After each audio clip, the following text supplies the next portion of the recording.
요즘 이탈리아에서도 아메리카노를 팔고 있다는 사실 혹시 아시나요? 커피에 자부심이 있는 나라라서 아메리카노는 커피로 여기지 않는 나라로 유명한 나라인데 말이죠. 빈센조라는 드라마가 얼마 전에 있었습니다. 이탈리아 마피아인 빈센조는 한국에 와서 아메리카노를 구정물이라 말하는 웃픈 에피소드도 있었죠. 하지만 많은 관광객이 아메리카노를 찾고 또 없으니까 에스프레소를 시켜서 알아서 물에 타먹는 것을 보고는 한 수를 접은 것일까? 라는 생각을 해보게도 됩니다. 그런데 한 수는 접었지만 마지막 자존심은 지키는 것일까요?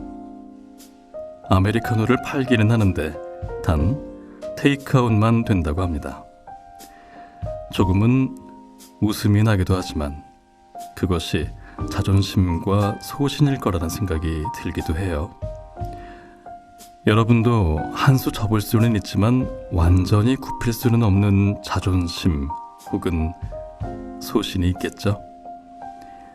자존심과 소신은 사람이 살아가는데 가장 큰 기둥이 되는 중심이라고 생각합니다. 여러분의 소신은 어떤 것인가요? 여러분의 모든 것이 궁금한 저는 백듯밤 DJ 백승철입니다. 그럼 지금부터 백승철의 목소리 듣기 좋은 밤 시작합니다.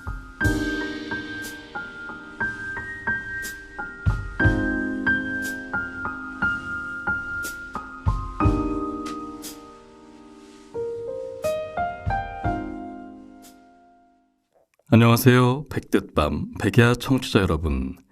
저는 DJ 백승철입니다. 12월 어떻게 지내고 계시는지 모르겠네요. 날씨가 제법 많이 추워졌습니다. 가스비도 오르고 이 겨울을 어떻게 나야 하는지 참, 그래도 어떠한 상황에서도 잘 살아가는 게 바로 인생이겠죠. 찾아보니까 난방 텐트라는 것이 있더라고요. 침대 위에 올려놓을 수도 있어서 이야, 진짜 사람은 어떻게든 살아가네. 그것도 너무 예쁘게 라는 생각을 잠깐 해봤습니다. 방 안에 놓는 그것도 침대 위에 올려놓는 텐트도 신기한데 그런데 이쁘기까지 해요. 색도 예쁘고 디자인도 몇 개 제법 되는 것 같고 인테리어 아이템으로 해도 참 감성이 있을 것 같은 느낌이 들었습니다. 약간 다락방 같은 느낌? 왜 그 공간이 좁은 곳에 들어가면 안정감을 느끼곤 하잖아요. 그래서 다락방에 대한 로망이 있는데 정말 그런 느낌이 들어서 참 좋은 아이템이 많다 싶었어요. 세상엔 삶을 조금 더 윤택하게 만들어주는 아이템들이 많아요. 그런데 그보다 더 다양한 게 우리네 인생 아니겠습니까? 지금부터 청취자분들의 각양각색 이야기 들어볼게요. 다 들어주는 밤 시작합니다. 첫 번째 사연입니다. 백DJ님은 다이어리나 일기를 쓰시나요? 벌써 다이어리와 달력이 2개나 생겼습니다. 저는 엄청나게 성실한 편은 아니어서 다이어리를 열심히 쓰다가도 새까맣게 잊고 까먹을 때도 있어요. 그럴 때면 과감하게 쫙쫙 그어버리거나 아니면 엄청나게 큰 스티커를 붙여서 넘기고 새로 써야 하는 날부터 쓴답니다. 어릴 때는 뭔가 공백이 있는 것 자체가 다이어리를 망쳐버린 것 같아서 다이어리 쓰기 자체를 통째로 포기하거나 했는데 그냥 일정을 정리한다는 행위가 그날 하루 복기도 되면서 좋더라고요. 그래서 남들처럼 예쁘게 꾸미지는 않지만 시원하게 써나가고 있습니다. 아무래도 있었던 일을 손으로 쓰면 기억도 더 잘 나고 생각도 잘 되고 앞으로 어떻게 해야겠다 그런 미래의 계획도 하나 둘 생각나더라고요. 그러면서 과거에는 이랬었지 회상하는 시간은 제가 가장 좋아하는 시간입니다. 곧 새해가 다가오네요. 백디제이님은 어떤 다이어리나 달력을 준비하셨을지 궁금해요. 네, 아주 차분하게 사연을 써주신 분, 네, 감사합니다. 그런데 사연 보내주신 분처럼 저는 그렇게 근사한 사람이 아니에요. 다이어리를 못 써요. 그저 중고등학교 때 다이어리 썼던 것을 종종 읽어보고는 하는데 말이죠. 때론 웃기거나 때론 눈물 나거나 그런 중고등학교 때 다이어리를 읽어보곤 합니다. 그때 살고 싶었던 인생을 지금 살고 있는 게 맞나? 이런 생각도 해보게 되고요. 제가 후원하는 곳이 있는데 그 후원하는 곳에서 1년에 한 번 달력을 보내줄까요? 라고 물어봅니다. 그럼 저는 꼭 보내주세요. 라고 해요. 아직 도착하기 전인데 이번엔 또 어떤 스티커가 있을까? 이번엔 그 달력에 어떤 문구가 있을까? 기대가 되기도 하고 궁금해하면서 지금 기다리고 있습니다. 사연 보내주신 분께서 앞으로 다이어리 잘 쓰시면서 알차고 포근한 그런 인생 사셨으면 좋겠네요. 자, 다음 사연 읽어보겠습니다. 이번에 외할머니께서 돌아가셨어요. 너무 좋은 분이셨기에 며칠 아프기도 했고 한동안 힘들었습니다.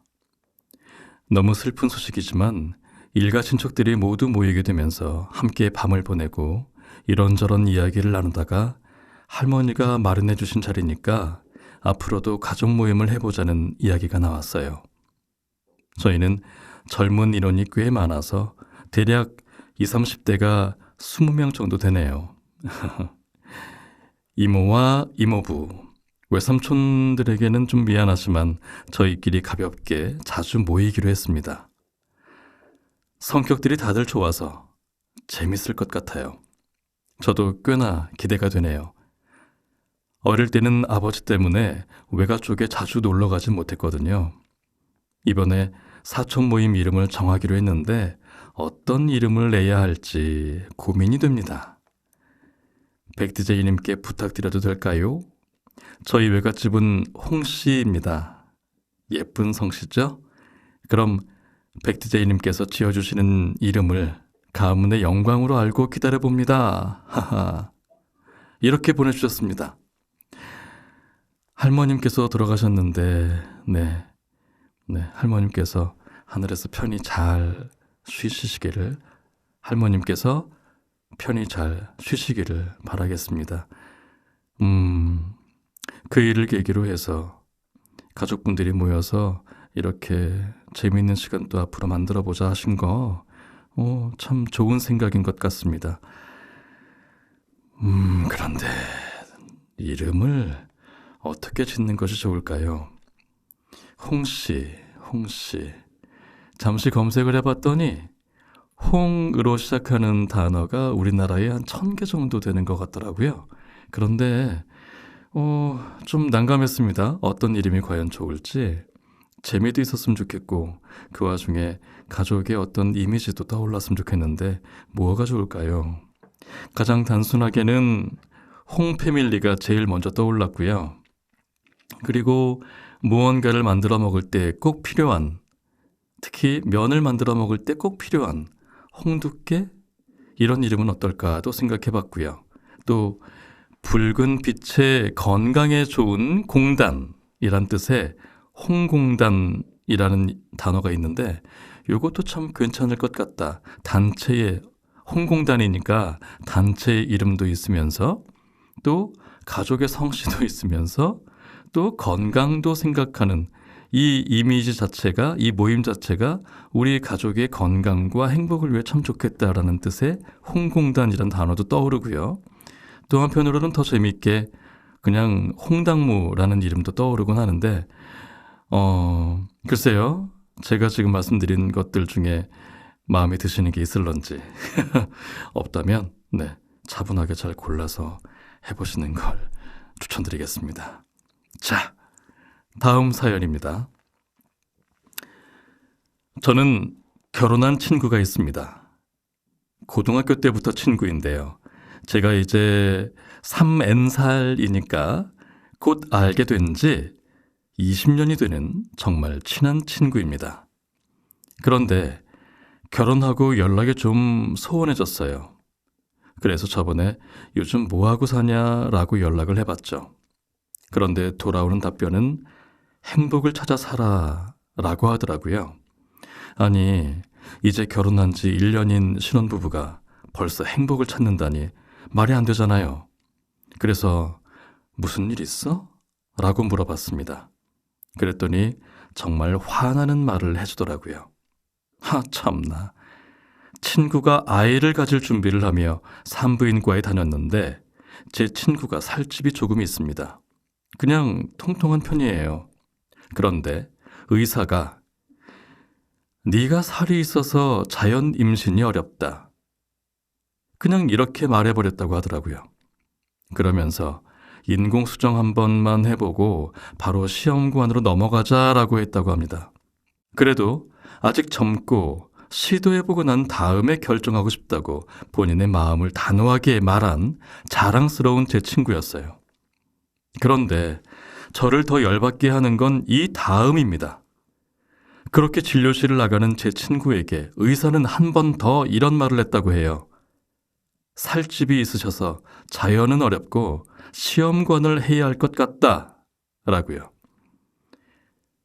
집으로 가는 길과 집에 도착해서 임신이 안 되는 게 진짜 내 살 때문인 건가, 내가 잘못하는 건가 라는 생각에 많이 자책했다고 합니다. 정말 속상해서 원. 그래도 제 친구가 저를 닮아서 참 용감해요. 그리고 본인을 잘 돌볼 수 있는 친구라 금방 이겨내고 이제 다시 슬퍼지지 않도록 행복을 찾는 중이라고 해요. 제 친구 참 멋지죠? 승철님, 제 멋진 친구에게 네가 원하는 거 다 잘 될 거라고, 너는 분명히 잘 되는 아이라고 전해주세요. 이 방송 나오는 날 꼭 들으라고 할 것입니다. 부탁드려요. 라는 사연을 보내주셨습니다. 네, 의사 참... 이 의사분 경우가 좀 없으시네요. 네, 좀 무례하다라는 생각이 가장 먼저 듭니다. 한편으로는 혹시 이 의사 수익을 좀 내고 싶어서 그런 얘기를 했나? 이런 생각이 뻗뜩 들기도 하고요. 좀 조심스러운 저의 반응입니다. 아니면 대뜸 이런 얘기하기가 쉽지 않을 텐데 좀 의사분 그러시네요. 마음 건강이 무엇보다 중요하겠죠. 친구분께서 긍정적인 생각하시면서 앞으로 멋지게 임신과 출산하실 수 있기를 간절히 바라겠습니다. 친구분께서 또 사연 보내주신 분과 함께 아주 긍정적이고 에너지도 있으시고 멋진 분이라는 생각이 드는데, 네, 생각하시고 계신 대로 앞으로 긍정적으로 잘 해나가시길 바랄게요. 화이팅입니다. 다음 사연입니다. 승철님에게도 스타가 있나요? 저는 승철님이 최애인 성우 덕후이면서 정말 좋아하는 가수가 있는 덕후이기도 합니다. 제가 좋아하는 가수가 드디어 콘서트를 한다고 해요. 티켓팅도 이미 끝났습니다. 당연히 저는 표가 있어요. 우하하하하하. 벌써 마음이 들뜨고 있습니다. 이 가수는 제가 초등학교 때부터 좋아했던 가수거든요. 그래서 그런지 이 가수를 생각하고 콘서트를 보고 하게 되면 꼭 제가 그 시절로 돌아가는 것 같아요. 허리도 아프고 어깨도 결리고 세상 안 아픈 곳이 없는데 콘서트는 몇 시간이고 스탠딩이 가능합니다. 사랑과 추억의 힘일까요? 그래서 가끔은 궁금해요.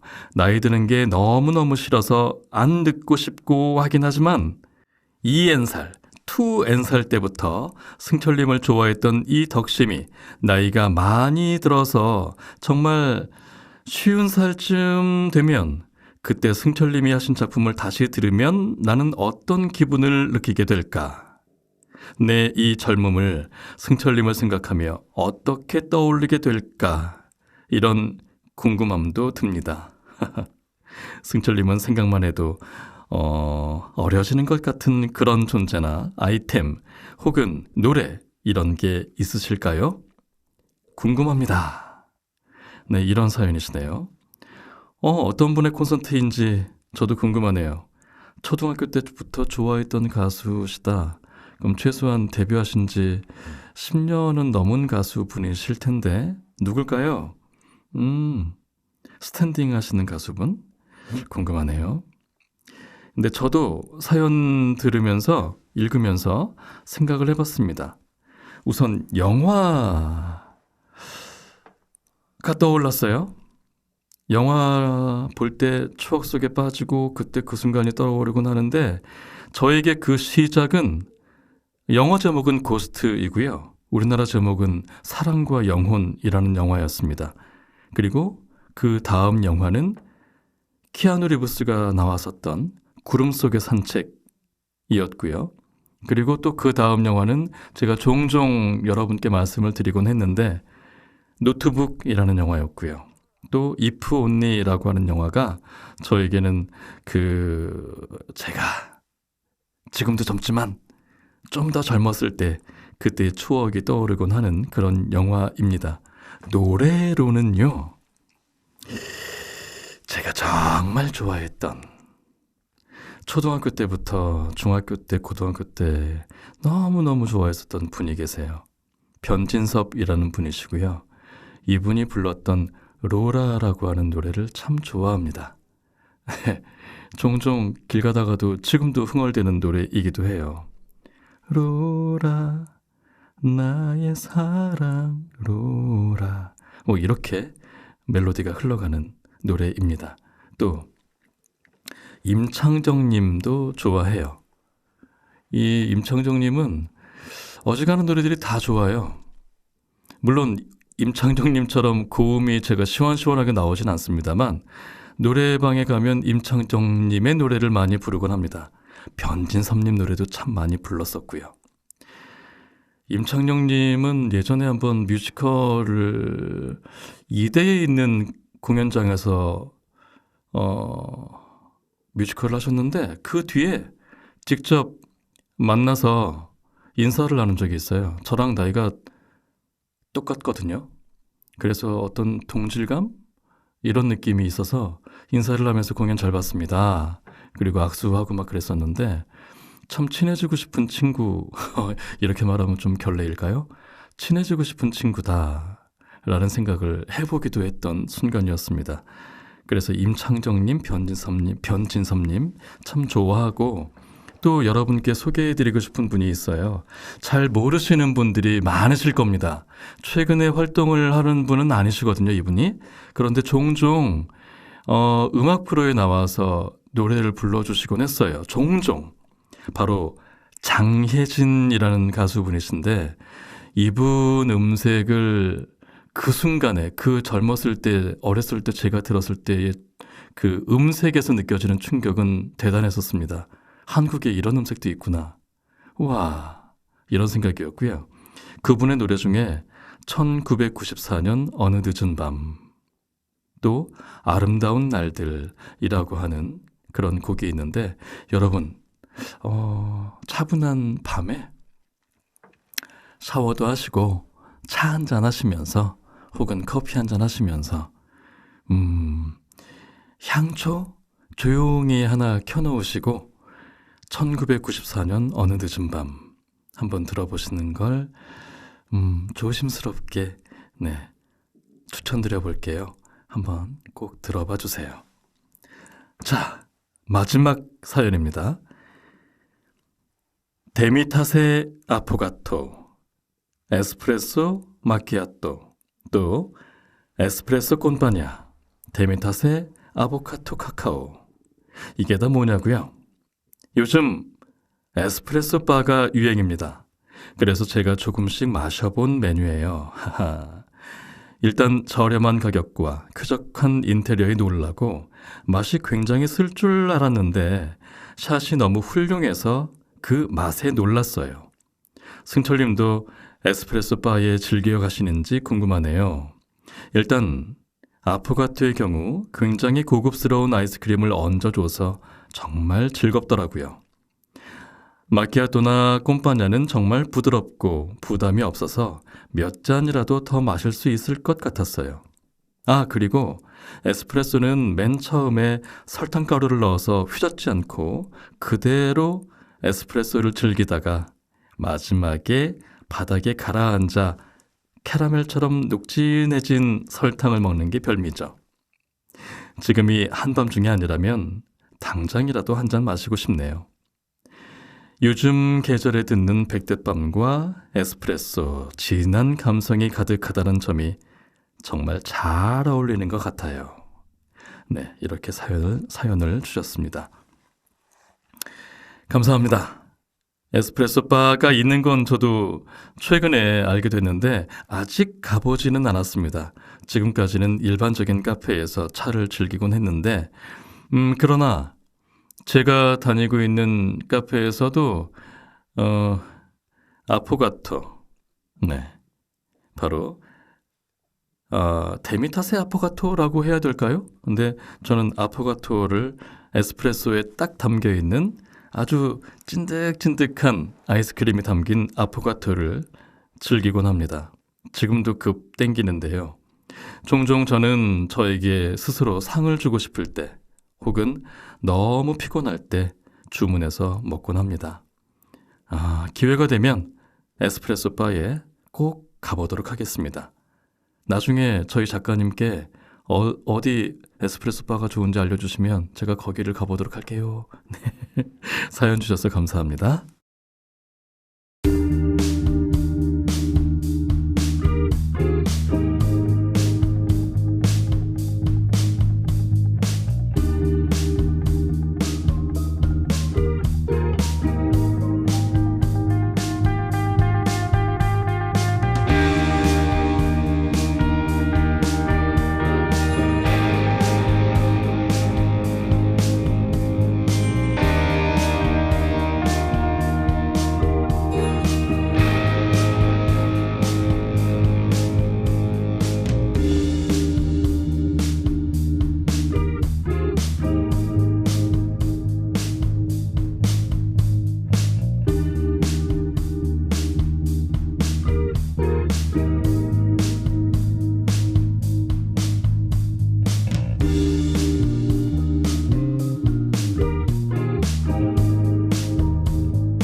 아까 텐트 이야기를 하면서 다락방 이야기가 잠깐 나왔습니다. 다락방이 주는 다락방만의 감성이 분명 존재해요. 어찌 보면 똑같은 방인데 벽이 있고 천장이 있고 문이 있고 그런데 잘 사용하지 않는 방. 그리고 다른 방들보다 좀 더 많이 작은 방이라는 이유로 주로 생활하는 공간이 아닌 뭔가 여유 공간이라는 그런 느낌에서 오는 감성 아닐까요? 그래서인지 다락방 하면 생각나는 이미지는 책, 라디오, 일기장, 그리고 작은 창으로 들어오는 따뜻한 햇살 혹은 별빛. 조금 먼지는 있긴 한데 그럼에도 포근한 공간, 이런 생각이 들면서요. 또 혼자 들어가도 외롭지 않은 나만의 공간, 사랑하는 사람과 함께 들어가면 끝없이 도란도란 이야기하고 싶은 공간, 이런 생각이 듭니다. 오늘은 다락방에 들어와서 비밀 이야기를 하는 기분으로 여러분의 이야기를 듣고 여러분의 편이 되어드리도록 하겠습니다. 무조건 내 편, 시작하겠습니다. 동생이 얄미워 죽겠습니다. 동생이 퇴사를 했거든요. 이직할 곳을 정해놓고 하는 퇴사라 다음 회사 입사까지 3주 남았는데 진짜 와우, 얼마나 놀리는지요. 이 식기, 아니 제 동생이 퇴사한 바로 다음 날 저는 당연히 새벽같이 출근 준비를 하는데 어디서 히히히 하는 웃음소리가 나는 거예요. 원래 제 출근이 일러서 그 시간에 가족들이 안 일어나는데 깜짝 놀라서 뭐야? 하는데 동생이 자기 방 문 밖으로 고개만 내밀고 출근 잘 하라면서 웃고 다시 이불 속으로 들어가는 거 있죠. 진짜 저거 죽이고 지옥 끌까? 하다가 지옥은 나중으로 미루고 출근을 먼저 했습니다. 그리고 어제 퇴근하고 와서 저녁을 먹는데 와가지고는 우리 가장 밥 먹어? 지금 이 집에 출근하는 거 너밖에 없어. 우리 가장 밥 잘 먹어? 하는 거 있죠. 참고로 아버지는 프리랜서로 본인 일 집에서 하십니다. 와, 진짜 저거 죽이고 지옥 갈까? 라는 생각을 또 했습니다. 제 동생 얄미운 이놈 혼내주세요. 그럼 이만. 좀 죄송해요. 웃음이 나네요. 그 순간 그 표정, 동생분의 표정, 그리고 당황해 하시는 우리 사연 보내주신 분의 표정이 생각나서 좀 웃음이 나곤 합니다. 그런데 도란도란 잔잔한 재미도 느껴지네요. 동생분이 출근길에 인사해 주려고 일부러 그랬으니까 너무 미워하진 마세요. 한편으론 동생도 그동안 익숙했던 출근 패턴이 있었는데 쉬게 되니까 또 잠은 깰 거거든요. 그 시간에.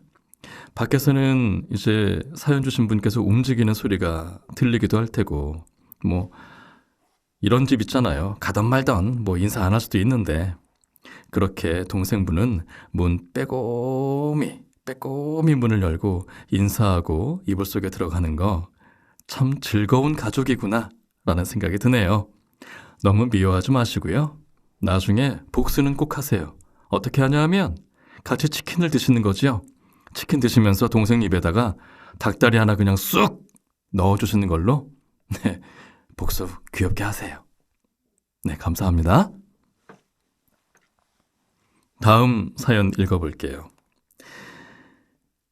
백디제이님 위로와 응원이 필요합니다. 아이고 이런. 어머니께서 평소 눈에 문제가 있어서 몇 년 동안 고생을 하셨어요. 어렵게 어머니를 설득하다 하다가 드디어 수술 날짜를 잡아놓고 수술하려고 했는데 글쎄 아버지께서 코로나에 걸려오시는 바람에 어머니도 코로나에 걸려서 수술을 미뤘네요. 수술 때문에 힘들게 서울까지 오셨는데 서울 오셔서 수술 전 검사에서 코로나 걸리셨던 걸 알게 되신 거죠. 12월 중에 다시 날짜를 잡아서 수술하기로 했지만 어쩐지 다시 지방으로 내려가시는 게 안쓰럽고 마음이 안 좋더라고요. 맥이 빠지신 듯 하기도 했고요.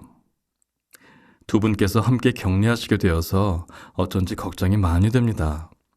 많이 답답해 하실 텐데 라는 생각이 들고요. 일단 심하게 아프신 것 같지는 않아서 안심이고요. 내일은 심심해 하시지 마시라고 주전부리라도 사서 택배를 붙여야겠어요. 그럼 따뜻한 위로의 말 부탁드려요. 라고 적어주셨네요. 우선 어머님께서 코로나에 걸리셨는데 심하게 편찮으신 건 아니라고 하니까 저도 좀 마음이 놓이네요. 눈이 좀 좋아지실 거란 희망에 수술을 기대하고 계셨을 텐데 왔다 갔다 하시면서 지치실 만도 하고 실망도 많이 하셨겠죠? 계획하신 대로 주전부리 보내드리세요. 그런데 주전부리 보내실 때 치아에 자극을 줄 만한 것들도 포함해서 보내주시는 건 어떨까요? 예를 들어 반건조 오징어 같은 것. 딱딱하진 않고 맛은 좋으면서 씹는 느낌도 있고 뇌에 자극도 되니까 여러모로 괜찮지 않을까라는 생각이 드네요. 우선 꼭 주전부리 보내주시고요. 그리고 사연 보내주시는 분께서 12월에 다시 차분하게 두 분 쾌유하시고 나면 수술 날짜 잘 잡으시고 수술 안전하게 완벽하게 잘 돼서 어머님께서 편안하게 생활하실 수 있게 잘 되시면 좋겠습니다. 저도 부모님의 건강과 우리 사연 보내주신 분께서 계획하신 대로 잘 되시라고 저도 두 손 모아 기도하겠습니다. 다음 사연입니다. 울 막내 동생이랑 싸웠어요. 백화점에서 저 보고도 아는 척도 안 했다고 아빠한테 자랑했대요. 동생 바보라고 해주세요. 동생분께서 큰 용기 내셨네요. 백화점에서 마주쳤는데 아는 척도 안 하고 사라졌다. 그리고 아빠한테 그렇게 했다. 자랑했다고? 네. 용기 있는 동생. 소심한 복수라고 생각이 들면서도 한편으로는 아주 대담한 복수이기도 한 동생의 복수. 그런데 말씀처럼 아유 동생님 바보 그런 복수 별로 도움 안 되는데 우리 언니님 누나님 아직 화 나셨는데 화 안 풀렸는데 바보 에이 바보 좀 도움이 되셨어요? 동생님 바보 메롱. 자 다음 사연입니다. 승철님 저 건강검진 결과 나왔어요. 사실 요즘 눈앞에 자꾸 뿌연 약간 지렁이 같은 게 보이는 날이 찾았었거든요. 인터넷에 찾아보니까 당뇨 전조 증상일 수도 있다고 하더라고요. 당뇨는 저희 집안 가족력이거든요.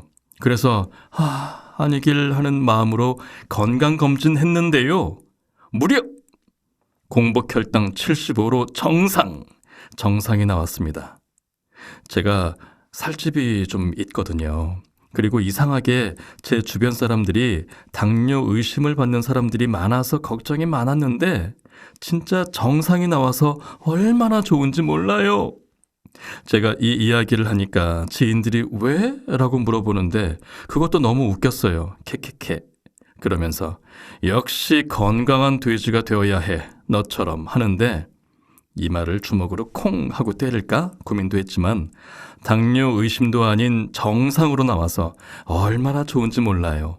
축하해주세요. 하하하하 라고 사연을 보내주셨습니다. 정말 축하드립니다. 진심으로 축하드립니다. 지금처럼 관리 잘하시고 앞으로도 건강하게 맛있는 거 많이 드시고 좋은 곳 많이 가시면서 건강하게 생활 잘하시면서 계속 정상 유지하시기 바라겠습니다. 그러면서 백득밤도 계속 잘 들어주시고 함께 오래오래 소통해요. 다음 사연입니다. 요새 자꾸 배탈이 나요. 물론 병원도 다녀오고 약도 먹었습니다. 그치만 백디제이님이 아프지 말라고 위로해 주시면 좀 더 안 아플 것 같기도 하고 아프지 말라고 해주세요. 자주 탈이 나서 기운도 없다고요. 네, 이렇게 사연 보내주셨네요.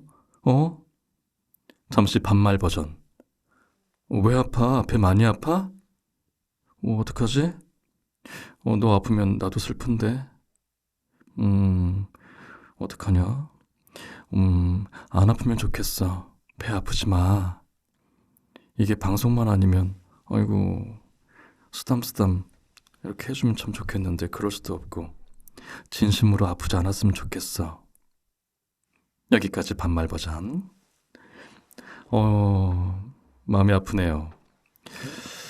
요즘처럼 좀 차가운 계절이 되면 몸이 좀 더 따뜻해져야 될 것 같고, 몸이 좀 따뜻해야 면역력도 좀 생겨지니까 그러면 덜 아프지 않을까라는 생각이 들기도 하네요. 주무실 때 배에 뜨끈한 걸 올려놓고 주무셔 보는 건 어떨까요?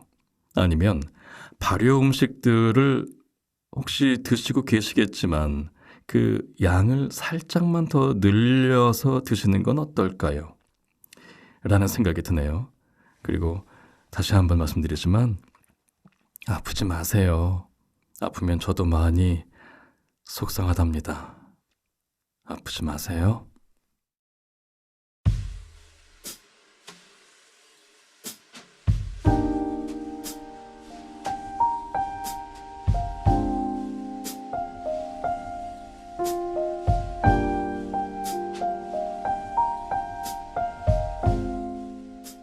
혹시 너무 화가 나면 오히려 웃음이 나는 경험 해보신 적 있으신가요? 아니면 너무 신나서 눈물이 나는 경험은 있으실까요? 그것도 아니면 너무 귀여운 것을 봤을 때 깨물어주고 싶다, 이런 생각을 해보신 적은 있으신가요? 이렇게 하나의 감정에 극에 다다르면 전혀 반대의 감정의 반응이 나오는 게 심리학적인 이유로 증명이 된다고 합니다. 미국의 모 유명 대학 연구진이 발표한 내용이라고 하는데요. 한 가지 감정이 과도한 상태가 되었을 때 우리의 뇌는 감정의 평형을 맞추기 위해서 반대가 되는 감정을 가지고 오는 것이라고 해요.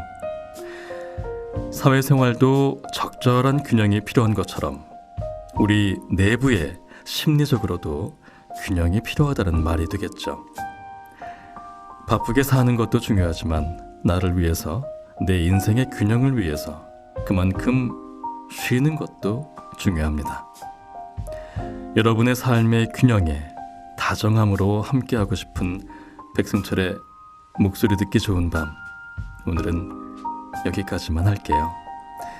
다음 주에는 좀 늦긴 했지만 우리 이세벽 성우님과 함께 공연 후일담을 나누어 볼까 합니다.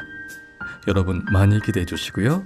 이세벽 성우님과 저의 케미가 또 어떻게 나올지 궁금하시죠? 다음 기대해 주세요. 그럼 여러분 건강하시고 안 아프시고 즐거운 밤 보내세요.